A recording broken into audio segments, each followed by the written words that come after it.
وسلام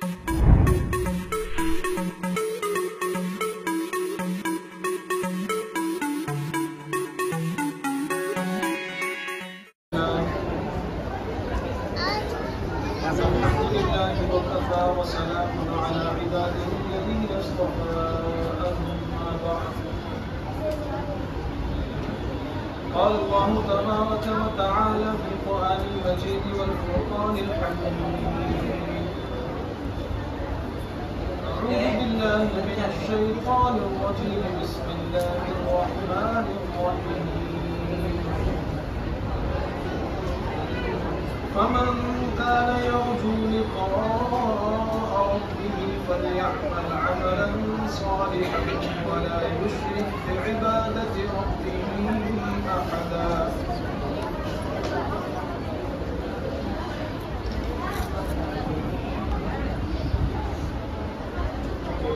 صدق الله العظيم. رسم و دار نہیں اہل جنو کی منزل، رسم و دار نہیں اہل جنو کی منزل، ہم مسافر ہیں بہت دور کے جانے والے۔ حضرات علماء کرام، معزز حضرات، محترم سامعین، عزیز ساتھیوں، بڑی دیر سے آج کا یہ خوبصورت پروگرام سماعت کرنے کا موقع ملا۔ چھوٹے چھوٹے معصوم بچوں کی زبانوں سے قرآن پاک کی سورتیں، دینی معلومات، اسلام کے بنیادی عقیدے، نبی کریم صلی اللہ علیہ وسلم کی سیرت طیبہ اور ایسی بہت سی ضروری چیزیں ہمارے سامنے آئیں۔ سن کر اور دیکھ کر دل خوش ہوا، دل سے دعائیں نکلی۔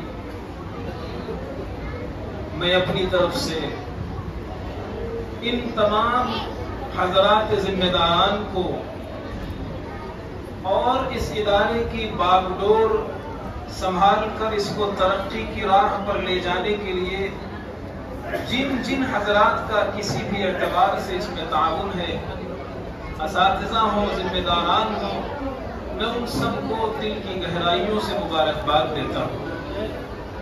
اور اس کی وجہ یہ ہے کہ ہمارے ذہنوں میں اور ہماری نظر میں یہ نہیں ہونا چاہیے کہ یہ چھوٹا سا کوئی پروگرام ہے یا چھوٹے معمولی قسم کے چھوٹے چھوٹے بچوں کا ایک ہلکا پھلکا پروگرام ہے اور اسے ہلکا سمجھ کر کے نظر انداز نہیں کر دینا چاہیے۔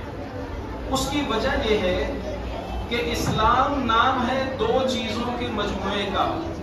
میں نے قرآن پاک کی جو آیت پڑھی اس میں اللہ تبارک و تعالی نے انہی دو چیزوں کا ذکر فرمایا ہے۔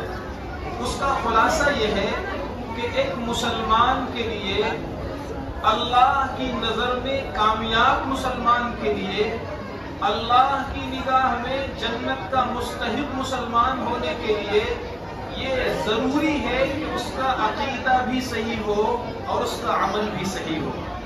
اللہ نے قرآن پاک میں ارشاد فرمایا: فَمَنْ كَانَ يَرْجُو لِقَاءَ رَبِّهِ، جو اپنے رب سے ملاقات کرنا چاہتا ہے، جو اللہ کی نگاہ میں سرخرو رہنا چاہتا ہے، جو آخرت کی منزلوں کو کامیابی کے ساتھ پار کرنا چاہتا ہے، فَلْيَعْمَلْ عَمَلًا صَالِحًا، اسے اچھے عمل کا توشہ لے کر، اچھے اعمال کا توشہ لے کر، وَلَا يُشْرِكْ بِعِبَادَةِ رَبِّهِ أَحَدًا، لیکن اس کے ساتھ ساتھ اچھے عمل کے ساتھ ساتھ عقیدہ صحیح لے کر اللہ کے دربار میں حاضر ہونا پڑے گا۔ اور ان دو چیزوں سے اس آیت سے معلوم ہوا کہ عقیدہ بھی ہمارا صحیح ہونا ضروری ہے اور عمل بھی ہمارا صحیح ہونا ضروری ہے۔ لیکن ان دو چیزوں میں سے عقیدہ یہ انتہائی اہم چیز ہے۔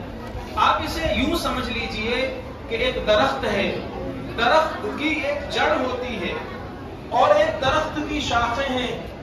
درخت کے پتے ہیں، درخت میں لگنے والے پھل ہیں، ان دو حصوں میں سے جڑ بنیاد ہوتی ہے، ایک عمارت ہے، اس کی ایک بنیاد ہے، ایک اوپر کے فلور ہیں۔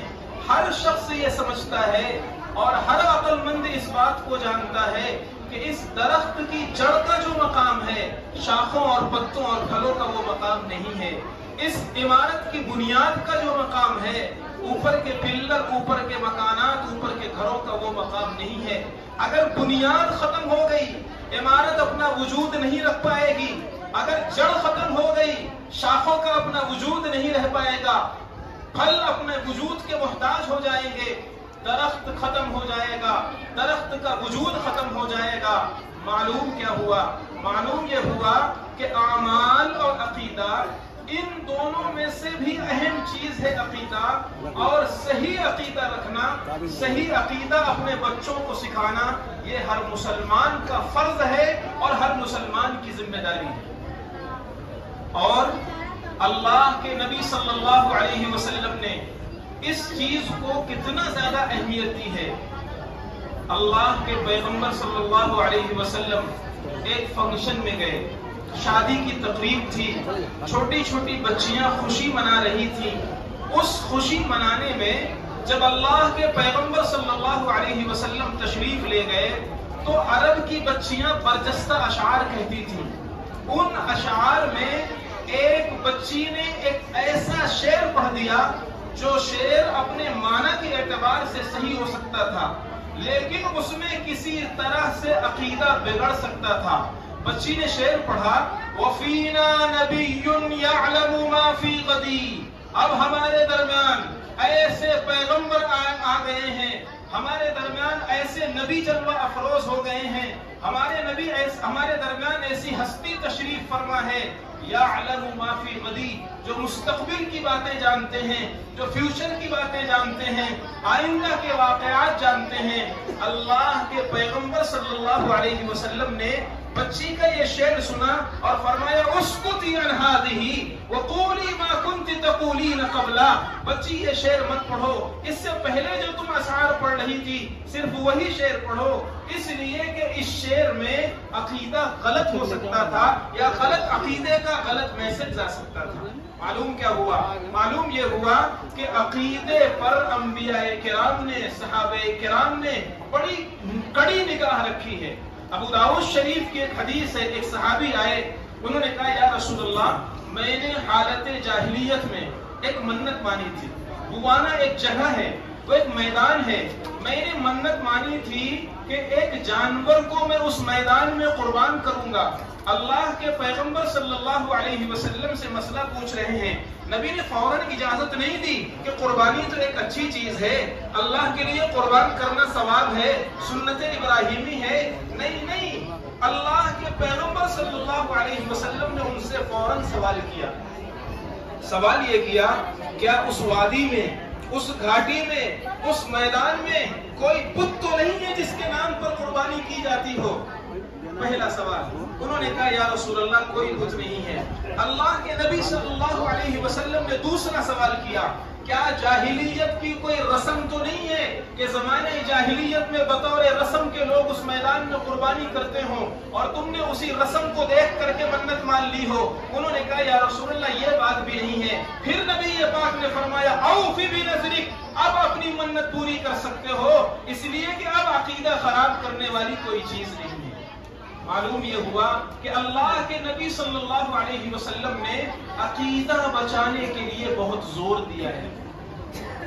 نبی پاک صلی اللہ علیہ وسلم نے یہ ذمہ داری ہر مسلمان کو دی ہے، بلکہ قرآن نے یہ ذمہ داری دی ہے، یا ایھا الذین آمنوا قوا انفسکم واہلیکم نارا، اس لیے کہ یہود، عیسائی اور نان مسلم، اس دنیا میں مسلمانوں کے علاوہ 3 طبقات ہیں، یہودی ہیں، عیسائی ہیں اور مشرکین، ہم کہہ سکتے ہیں کفار و مشرکین کہہ سکتے ہیں۔ ان میں سے ہر طبقہ کچھ نہ کچھ نیک کام ضرور کرتا ہے۔ آپ یہودیوں کو دیکھ لیجئے، عیسائیوں کو دیکھ لیجئے، ان کو اہل کتاب کہا جاتا ہے، اس لیے کہ یہ آسمانی کتابوں پر ایمان بھی رکھتے ہیں. یہ حضرت موسیٰ علیہ السلام، حضرت عیسیٰ علیہ السلام، حضرت ابراہیم علیہ السلام اور بہت سے پیغمبروں پر یہ ایمان بھی رکھتے ہیں. یہ ان کے عقیدے کی بات ہے. اور عمل کی بات ہے، یہ روزہ بھی رکھتے ہیں. کتب علیکم الصیام کما کتب علی الذین من قبلکم. روزہ پہلے لوگوں پر بھی فرض تھا، تم پر بھی فرض کیا گیا ہے. عیسائی بھی روزہ رکھتے ہیں، یہودی بھی روزہ رکھتے ہیں، نماز بھی یہ پڑھتے ہیں، طہارت کا اہتمام بھی کرتے ہیں، رفاہی کام بھی کرتے ہیں، چرچ میں بھی حاضر ہوتے ہیں، عبادات کا اہتمام بھی کرتے ہیں. لیکن اللہ کی نظر میں ان کی عبادتیں کار فرما نہیں ہیں. اللہ کی نظر میں ان پر کفر کا ٹھپا لگا ہوا ہے. مشرکین عرب کو دیکھ لیجئے، وہ اپنے آپ کو سنت ابراہیمی پر کاربند بتاتے تھے. وہ کہتے تھے ما نعبدہم الا لیقربونا الی اللہ زلفا. یہ جو مورتی ہم پوچھتے ہیں، یہ جو غیر اللہ، یہ جو بتوں کے سامنے ہم سجدہ ریز ہوتے ہیں، یہ اسٹیپ پر اسٹیپ اللہ کے پاس پہنچتے ہیں، سیڑھیاں چڑھ کر اللہ کے پاس پہنچتے ہیں. ہم انہیں ڈائریکٹ خدا نہیں کہتے. وہ تعبیریں کرتے تھے، وہ کعبہ کا طواف کرتے تھے، وہ اپنے بچوں کا ختنہ کراتے تھے، وہ عقیقہ کرتے تھے، وہ گناہ کے کپڑوں میں بیت اللہ کے پاس حاضر نہیں ہوتے تھے. انہوں نے جب کعبہ کی بنیاد بنائی، نبی پاک صلی اللہ علیہ وسلم کی عمر مبارک 35 سال ہے. مشورہ ہوا کعبہ کو اثر نو بنانا چاہیے. انہوں نے طے کیا حرام کا 1 روپیہ ہم کعبہ کی دیوار پر نہیں لگا سکتے، کعبہ کی عمارت پر نہیں لگا سکتے. وہ حاجیوں کو پانی پلاتے تھے، قرآن نے اس کا ذکر کیا ہے. وہ حاجیوں کی خدمت کرتے تھے، وہ سخاوت کرتے تھے، وہ شجاعت کرتے تھے، وہ بہادری کرتے تھے. ان میں سے بہت سے لوگ ظلم کے خلاف کھڑے رہتے تھے. لیکن قرآن کہتا ہے مثل الذین کفروا بربہم اعمالہم کرماد اشتدت بہ الریح. یہ کل قیامت میں حاضر ہوں گے، ان کے سارے اعمال ریت اور راکھ کے ڈھیر کی طرح ہوں گے. جیسے راکھ کا ڈھیر ہوتا ہے، ہوا ادھر سے ادھر اڑا دیتی ہے، وہ راکھ کا ڈھیر کسی کام کے نہیں آتا. ایسے ہی ان کے نیک اعمال کل قیامت کے میدان میں ہوا منصورہ ہو جائیں گے، ایک رتی کا فائدہ نہیں پہنچائیں گے. یا اللہ بات کیا ہے؟ کیا یہ ان کے نیک اعمال نہیں ہیں؟ کیا کسی مظلوم کا سہارا بننا نیکی نہیں سمجھی جاتی؟ کیا کسی یتیم کے سر پر دست شفقت پھیر دینا سماج میں اس کو نیکی نہیں سمجھا جاتا؟ سب نیکی ہے، لیکن خرابی یہ ہے ان کا عقیدہ خراب ہے.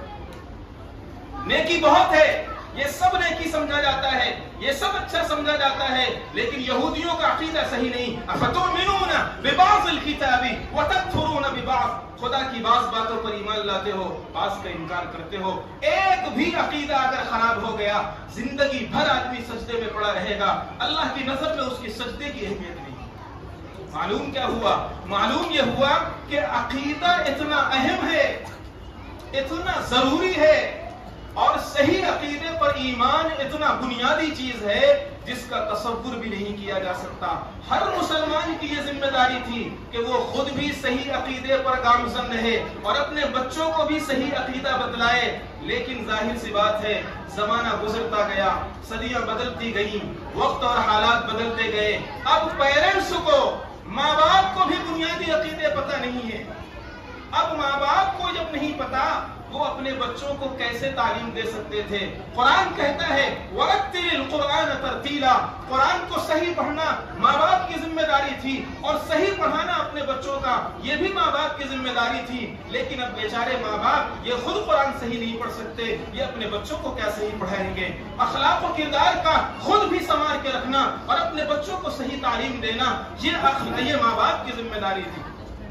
لیکن اب بیچارے جو پیرنٹس ہیں، جو ماں باپ ہیں، انہی کو اخلاق و کردار اور بنیادی تعلیمات نہیں معلوم. وہ اپنے بچوں کا ایمان کیسے بچا پائیں گے؟ وہ اپنے بچوں کا قرآن کیسے بچا پائیں گے؟ وہ اپنے بچوں کا کردار کیسے بچا پائیں گے؟ وہ اپنے بچوں کے اخلاق کیسے بچا پائیں گے؟ ایسے موقع پر اللہ تبارک و تعالی نے ہندوستانی مسلمانوں پر ایک احسان فرمایا، اور احسان یہ فرمایا کہ ہمارے بزرگوں کے دل و دماغ میں بطور الہام یہ بات بٹھائی کہ قریہ قریہ، چپا چپا، ڈگر ڈگر، نگر نگر، بستی بستی، شہر شہر، علاقہ علاقہ مکتب کا جال بچھا دیا جائے. کوئی مسجد ایسی خالی نہ رہے، کوئی بستی ایسی خالی نہ رہے جہاں ایک استاد نہ ہو، مکتب پڑھانے والا نہ ہو. کیونکہ مکتب پڑھانے کا مقصد در حقیقت بچوں کا وقت پاس کرنا نہیں ہے، در حقیقت ان کا عقیدہ بچانا ہے، در حقیقت ان کا قرآن بچانا ہے، در حقیقت ان کے اخلاق بچانا ہے، در حقیقت ان کے اعمال بچانا ہے۔ یہ ماں باپ کی ذمہ داری تھی، لیکن ماں باپ بیچارے اپنی اس ذمہ داری کو نہیں پورا کر پا رہے ہیں، اس لیے مکاتب کے ذریعے سے ان بچوں کو یہ سبق دیا جاتا ہے، مکاتب کے ذریعے سے ان بچوں کے سینوں میں یہ بات بھری جاتی ہے۔ اس لیے ماں باپ کو کتنا شکر ادا کرنا چاہیے ان اساتذہ کا، ان ذمہ داروں کا، ان مکاتب کا، کہ اگر وہ زندگی بھر شکر ادا کرتے رہیں تو شکر نہیں ادا کر پائیں گے۔ چھوٹا سا بچہ ہے، توتلی زبان ہے، صحیح طریقے پر الحمد نہیں کہہ پا رہا ہے، ناک بہ رہی ہے، آستین چڑھی ہوئی ہے، پیجامہ ایک دم گندا ہے، اس حالت میں وہ مکتب کے استاد کے پاس آتا ہے، استاد اسے محنت کر کے، سمجھا کر کے، پیار سے، نرمی سے، محبت سے اسے زبان، اس کی توتلی زبان سے سورہ فاتحہ جاری کراتا ہے، نماز کی صورتیں سکھلاتا ہے، عقائد سکھلاتا ہے۔ ابھی چھوٹے چھوٹے بچوں نے ایک دوسرے سے سوال کیا، بنیادی عقیدے، تم بتاؤ تمہارا پیدا کرنے والا کون ہے؟ تمہارا پیدا کرنے والا ایک ہے، خالق کائنات ہے۔ ان بچوں سے پوچھا گیا کلمہ سناؤ، ان بچوں نے بتایا میں گواہی دیتا ہوں اللہ ایک ہے اور محمد صلی اللہ علیہ وسلم اللہ کے بندے اور اس کے رسول ہیں۔ آج ان جملوں کو، کلمے کے ان ترجموں کو ہلکا سمجھ کر نظر انداز مت کرو، یہ مت سمجھو کہ یہ چھوٹے چھوٹے بول ہیں، نہیں، حافظ ابن حجر رحمت اللہ علیہ نے فتح الباری کے اندر یہ لکھا ہے کہ بچپن میں جو باتیں رٹا دی جاتی ہیں وہ پتھر کے نقش کی طرح اس کے اندر پیوست ہو جاتی ہیں۔ کل جب حالات بگڑیں گے اور وہ ارتداد کا زمانہ، وہ کفر کی لہر اور وہ ارتدادی لہریں جو آج کل باہر چل رہی ہیں، شاید آپ حضرات کو اتنا اندازہ نہ ہو، ہم لوگ چونکہ اسی فیلڈ میں جوجھنے والے لوگ ہیں، انہی میں رہنے والے لوگ ہیں، ہمیں پتا ہے کہ کیسے کیسے جملے ایسے ادا کیے جا رہے ہیں، کرائے جا رہے ہیں، سوشل میڈیا کے ذریعے سے مذاق کے نام پر ان کو عام کیا جا رہا ہے، جس کی وجہ سے شعائر اسلام، مساجد، نماز، عبادات، قرآن، ازواج مطہرات، نبی پاک، اللہ، رسول، آخرت، قبر، حشر، برزخ، محشر، یہ جو بنیادی چیزیں ہیں، ان بنیادی چیزوں کے بارے میں نوجوانوں کے دلوں میں شکوک و شبہات پیدا کیے جا رہے ہیں۔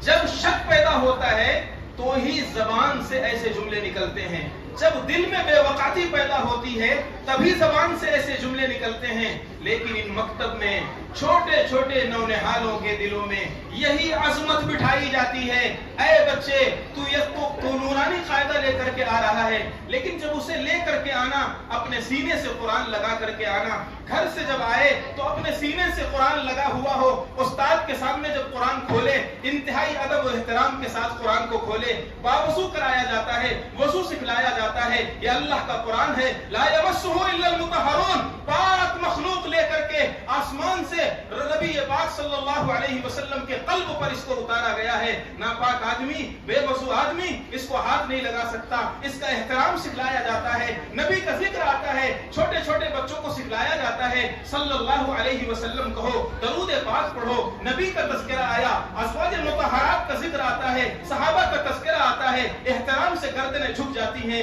آپ یہ مت سمجھیے یہ کوئی ہلکی چیز ہے، یہ وہ اسپرٹ ہے، یہ وہ طاقت ہے، احترام اور تعظیم کی یہ طاقت جو آج ان بچوں کے سینوں میں بھری گئی ہے، ہر طرح کے ارتدادی لہر کا یہ مقابلہ کرنے کے لیے کھڑا کر دے گی۔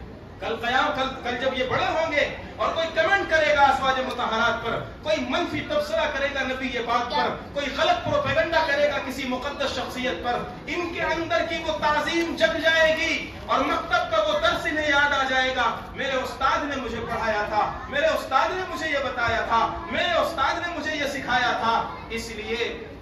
اس لیے ان مکاتب کا جو نظام ہے اور مکاتب کی جو چیزیں ہیں انہیں معمولی مت سمجھیے۔ گھر کا ہر فرد یہ طے کر لے کہ ہمیں اپنے بچوں کو مکتب میں ضرور ڈالنا ہے۔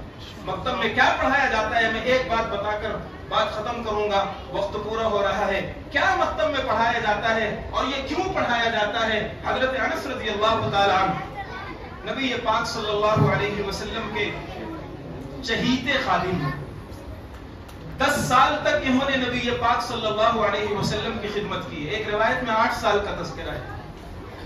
8 سے 10 سال نبی پاک کی خدمت میں رہے، اور کتنی عمر تھی؟ 10 سال۔ ان کی والدہ جب ان کو لے کر نبی پاک کی خدمت میں آئی تو ان کی عمر تھی 10 سال۔ اب آپ اندازہ لگائیے، 10 سال کا جوان نہیں، 10 سال کا سمجھدار نہیں، 10 سال کا بھولا بھالا بچہ، ان کو مکتب میں ڈال دیا گیا۔ مکتب کا نظام کوئی نیا نہیں ہے، نبی پاک صلی اللہ علیہ وسلم کے زمانے میں مکتب تھا، مجھے اس موقع پر نہیں جانا۔ اللہ کے نبی صلی اللہ علیہ وسلم کے زمانے میں معلم الصبیان مکتب تھے، روایات موجود ہیں، بچوں کو مکتب پڑھانے والے اساتذہ تھے۔ حضرت انس رضی اللہ تعالیٰ عنہ کو مکتب میں ڈال دیا گیا۔ کیا پڑھایا جاتا تھا مکتب میں؟ کیا سکھایا جاتا تھا مکتب میں؟ ایک روایت بتا کر بات ختم کرتا ہوں۔ حضرت انس رضی اللہ تعالیٰ عنہ فرماتے ہیں کہ ہم لوگ جب مکتب میں جاتے، استاد محترم پتھر پر، کاغذ پر اور درخت کی پھلٹی پر، تختی پر، اس زمانے میں جو بھی لکھنے کا طریقہ ہوتا تھا، جس چیز پر بھی لکھا جاتا تھا، اس میں ایک حدیث لکھ دیتے تھے، اور وہ حدیث تمام طلبہ یاد کرتے تھے۔ یاد کرنے کے بعد جو مجھے آگے کی بات سنانا ہے وہ بہت اہم ہے۔ یاد کرنے کے بعد روزانہ باری لگی ہوئی تھی ایک ایک طالب علم کی۔ باری یہ تھی کہ اس پتھر کو، اس تختی کو، اس ہڈی کے ٹکڑے کو جب حدیث پاک سب بچے یاد کر لیں گے تو احترام کے ساتھ اسے ہاتھوں میں اٹھانا ہے، اور احترام کے ساتھ کسی درخت کی جڑ پر جانا ہے، اور پانی سے اس ہڈی کے ٹکڑے کو اور اس پتھر کے ٹکڑے کو دھل دینا ہے، اور وہ پانی ایسی جگہ پڑنا چاہیے جہاں کسی کے قدم نہ پڑے، وہ پانی کسی گٹر میں نہیں بہنا چاہیے، وہ پانی کسی نالی میں نہیں جانا چاہیے، وہ پانی کسی راہگزر پہ نہیں گرنا چاہیے، وہ پانی کسی کی جوتیوں میں نہیں آنا چاہیے، وہ پانی کسی کے پیروں میں نہیں پڑنا چاہیے۔ کیوں؟ یہ کلام رسول اللہ ہے، یہ نبی پاک صلی اللہ علیہ وسلم کا فرمان ہے۔ ان چھوٹے چھوٹے بچوں کے سینے میں نبی پاک صلی اللہ علیہ وسلم کے کلام کی تعظیم بٹھائی جا رہی ہے، کلام کی عظمت بٹھائی جا رہی ہے۔ جب کلام کی عظمت بٹھائی جا رہی ہے تو صاحب کلام رسول اللہ کی عظمت ان کے سینوں میں کتنی بٹھائی گئی ہوگی۔ معلوم کیا ہوا؟ یہ وہ نصاب تھا جس نصاب سے ارتدادی لہروں سے بچنا ان کے لیے آسان تھا۔ یہ وہ نصاب تھا تعظیم شعائر۔ اللہ کا قرآن کہتا ہے وَمَنْ يُعَظِّمْ شَعَائِرَ اللَّهِ فَإِنَّهَا مِن تَقْوَى الْقُلُوبِ۔ اس مکتب کے اندر وہی پڑھایا جاتا تھا، وہ احترام سکھلایا جاتا تھا، وہ تعظیم سکھلائی جاتی تھی، تاکہ اس طرح کی چیزوں میں کوئی غلط تبصرہ اگر کوئی کرے تو وہ چونک جائے۔ سب کچھ کر سکتے ہیں، یہ نہیں کر سکتے ہیں۔ آج بھی ان مدرسوں کے اندر یہی پڑھایا جاتا ہے، ان مدرسوں کے اندر یہی سکھایا جاتا ہے، ان مکاتب کا نصاب یہی ہے، ان مکاتب کا نظام یہی ہے، ان مکاتب کا پورا سرمایہ یہی ہے کہ جب تک آپ اس شجر سے پیوستہ رہیں گے، پیوستہ رہ شجر سے، امید بہار رکھ، ان تعظیم کو اگر اپنے سینے میں آپ بٹھائے رکھتے ہیں تو دنیا کا کوئی بھی ارتدادی موقف اور دنیا کی کوئی بھی ارتدادی لہر آپ کے سینے سے ایمان نہیں چھین پائے گی۔ علامہ شبیر عثمانی رحمۃ اللہ علیہ کا وہ جملہ مجھے یاد آ رہا ہے۔ حضرت فرماتے ہیں میرا تجربہ ہے، یہ حضرت نے لکھا ہے، حضرت فرماتے ہیں میرا تجربہ ہے، جو بندہ صحیح طریقے پر مکتب کی راہ سے گزر گیا اللہ نے اسے مرتد ہونے سے بچا لیا ہے۔ یہ علامہ شبیر عثمانی رحمت اللہ علیہ کا جملہ ہے، یہ کوئی چھوٹی موٹی شخصیت نہیں ہے۔ مفتی شفیع صاحب رحمت اللہ علیہ فرماتے ہیں میرے زمانے میں ارتدادی لہر چلی، شدھی سنگٹن کی ایک تحریک تھی، ہندو بنانے کی ایک تحریر تھی، احیاء ہندوت کی ایک تحریک تھی، بہت زور و شور سے چلی۔ زمانہ پورا گاؤں ایسا ہوا جو اس تحریک کی لپیٹ میں آ گیا۔ علامہ مفتی شفیع صاحب رحمت اللہ علیہ نے بڑی عجیب بات لکھی ہے۔ حضرت فرماتے ہیں جب ان علاقوں کا سروے کیا گیا، ان گاؤں کا جائزہ لیا گیا تو پتہ چلا وہ گاؤں تھے جہاں مکتب نہیں تھا، اور اگر کسی جگہ مکتب تھا تو اللہ نے ارتداد کی اس لہر کو دروازے سے واپس کر دیا۔ اس لیے انہیں حقیر سمجھ کر نہ گل کرو یارو، یہی چراغ جلیں گے تو روشنی ہوگی۔ جو آج کل ماحول بنا ہے باہر، آزادی کے نام پر، آزادی اظہار رائے کے نام پر کسی پر بھی تبصرہ کر دو، کسی پر بھی کمنٹ کر دو، اللہ پر، رسول اللہ پر، پردے پر، طلاق پر، نکاح پر اور قرآن کی آیات پر ایسے نوجوان تبصرے کرتے ہیں جس سے یک لخت ایمان ختم ہو جاتا ہے، فوراً ایمان ختم ہو جاتا ہے۔ اس لیے اگر ان چیزوں سے بچنا ہے تو اس مکتب کے نظام کو اپنے گھروں کے اندر بھی جوڑنا ہے اور اپنے اداروں کے اندر بھی جوڑنا ہے. اور میں یہاں پر ماں باپ کی ذمہ داری کے تعلق سے ایک بات عرض کرتا ہوں. 5 منٹ میرے وقت کا باقی ہے، اس میں بات انشاءاللہ پوری ہو جائے گی. ہم یہ سمجھتے ہیں ماں باپ سے خاص طور پر خواتین بھی ہیں، والدین بھی ہیں، ماں باپ بھی ہیں، اس ذمہ داری کو محسوس کریں کہ اللہ تبارک و تعالی نے ہمیں جو اولاد دی ہے، اس اولاد کا صرف یہ حق نہیں ہے کہ اس کے تن کو کپڑے سے ڈھک دیا جائے، صرف یہ حق نہیں ہے کہ اس کے پیٹ کو لقمے سے بھر دیا جائے، صرف یہ حق نہیں ہے کہ اس کی خوشی کے لیے کھلونے لا کر دے دیے جائیں، صرف یہ حق نہیں ہے کہ اس کے انجوائے کے لیے پکنک بھیج دیا جائے، صرف یہ حق نہیں ہے کہ اس کے علاج و معالجہ کا انتظام کر دیا جائے، بلکہ سب سے بڑا حق یہ ہے کہ ایسا انتظام کیا جائے کہ یہ مرتے دم تک مسلمان باقی رہے. یہی وہ چیز تھی جو حضرت ابراہیم علیہ السلام نے اپنے بچوں سے کہی تھی، یہی وہ چیز تھی جو حضرت یعقوب علیہ السلام نے اپنے بچوں سے کہی تھی. وَوَصَّى بِهَا إِبْرَاهِيمُ بَنِيهِ وَيَعْقُوبُ يَا بَنِيَّ إِنَّ اللَّهَ اصْطَفَى لَكُمُ الدِّينَ فَلَا تَمُوتُنَّ إِلَّا وَأَنْتُمْ مُسْلِمُونَ. حضرت ابراہیم علیہ السلام نے، حضرت یعقوب علیہ السلام نے، انبیاء کرام نے اپنے بچوں اور اپنی اولادوں کی یہ فکر کی، دیکھو بیٹا یہی دین اسلام ہے، یہی تمہارا فیوچر ہے، یہی تمہارا سب کچھ ہے، یہی تمہاری زندگی ہے. فلا تموتن الا وانتم مسلمون. آخری سانس تمہاری اس حال میں آئے، تمہارے سینے میں اسلام کا دیا ٹمٹما رہا ہو. یہ ماں باپ کی ذمہ داری ہے جو انبیاء کی تعلیم سے ہمیں معلوم ہوئی کہ ہم اپنے بچوں کو گھروں میں لے کر کے بیٹھے ہیں، ان کا ذہن بنائیں، ان کو سمجھائیں عظمت قرآن اور عظمت دین اور عظمت شعائر اسلام. یہ چیزیں ان کو بتلائیں کہ تم احساس کمتری کے شکار نہیں ہونا. یہ نہیں سوچنا یار میں یہ نہیں کر پایا، میں یہ نہیں سیکھ پایا، میں ڈاکٹر نہیں بن پایا، میں انجینئر نہیں بن پایا، میں یہ نہیں بن پایا. نہیں، تم نے قرآن کی 2 سورتیں سیکھ لی ہیں، قرآن کی 1 سورت کا سیکھ لینا دنیا ما فیہا سے بہتر ہے. یہ رسول اللہ صلی اللہ علیہ وسلم نے فرمایا ہے. اس لیے یہ ذرا سا بھی احساس نہ ہو. اللہ کا قرآن پڑھیے، هو الذی بعث فی الامیین رسولا. بڑی عجیب بات ہے، اہل علم بیٹھے ہیں، بس 2 منٹ میں میری بات پوری ہو جائے گی انشاءاللہ. غور کرنے کی بات یہ ہے کہ جب اللہ نے قرآن میں اپنے نبی کا تعارف کیا، هو الذی بعث فی الامیین رسولا، تو فرمایا اہل عرب جن میں نبی پاک کو بھیجا گیا وہ امی ہیں، خدا کی نظر میں ان کے پاس علم نہیں ہے.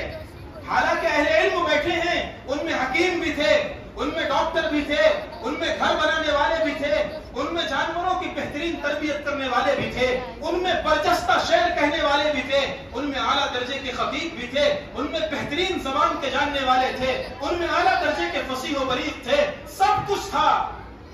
لیکن قرآن کہتا ہے وہ امی ہیں. خدا کی نظر میں یہ علم ہی نہیں ہے. خدا کی نظر میں علم وہ ہے جو قرآن ہے، جو حدیث ہے، جو وحی ہے. یہ اصل علم ہے. اے بچے مکتب میں جا کر کے تو نے اصل علم حاصل کیا ہے، اس لیے سر تیرا بلند ہونا چاہیے، احساس کمتری تیرے اندر نہیں آنا چاہیے. وآخر دعوانا الحمدللہ رب العالمین.